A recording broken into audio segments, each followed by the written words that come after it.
Imagine a wall, a huge wall. One is so big, you can't get over it, you can't get under it, and you sure as heck can't around it or through it.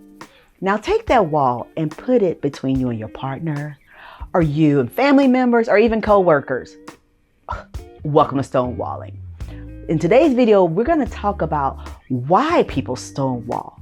So let's go. Stonewalling in its simplest forms is just shutting down. Everything just goes. The person may just go blank with you, or they just shut down all forms of communication. Even though they're still physically there, you see they've checked out. And for more information about stonewalling, just go watch our previous video where we talk in detail about it. Stonewalling can look different in different situations, from shutting down of a partner and not listening to them, or ignoring a colleague's idea, or even, forbid, you're in a group and the group begins to ignore one of the partners because you don't like the difference in their opinion. Various situations can lead to various actions.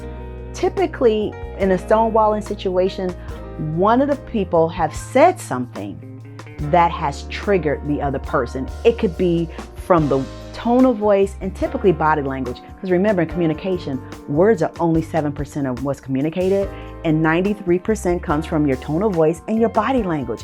For whatever reason, that person has felt it is a threat, and they begin to literally in their brain shrink away and hide in their brain because they do not want to be in this moment. So why do they begin to hide in their own brain?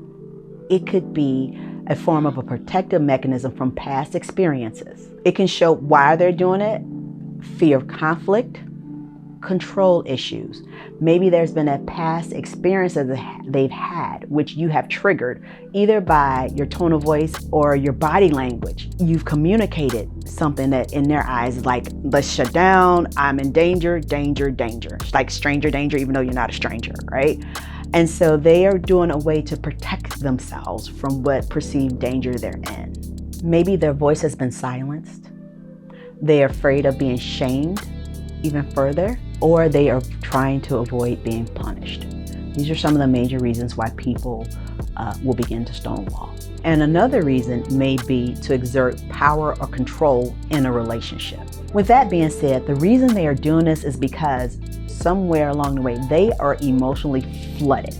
They do not have the skill set and or the emotional language to be able to communicate with you at this moment.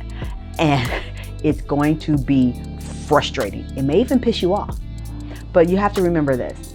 You're asking them to do something that they do not have the skill set to do, and you cannot give it to them.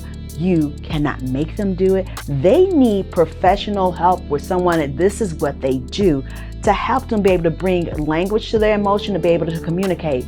And your anger and frustration is valid, but it's not going to change the situation, and you all are going to be just at a standstill with nothing happening. So remember, they got to want to do it to get help. You cannot make them better. You cannot make them talk because they physically and literally do not have the skill set. The best thing you can do, what you can come from a place of power, is to help them identify that they need help, and to help them find places, if you choose to, or where they can go get help, and then pull back to see if they're willing to do the work in order to become an active communicator in whatever relationship you have. Remember, it's them, not you. It's their responsibility to go get help, to be able to put words to their emotions, and to be able to actively communicate in a way in which it is a productive relationship. So if there is anything in this video that you connected with, and even if you didn't, if there's something in this video that you know that your friend, cousin, mother should know about, like, share, and subscribe so we can continue to build awareness and people can know what in the world is going on. And be sure to visit the website for more information, KimberlyLoveLady.com. See you in the next episode.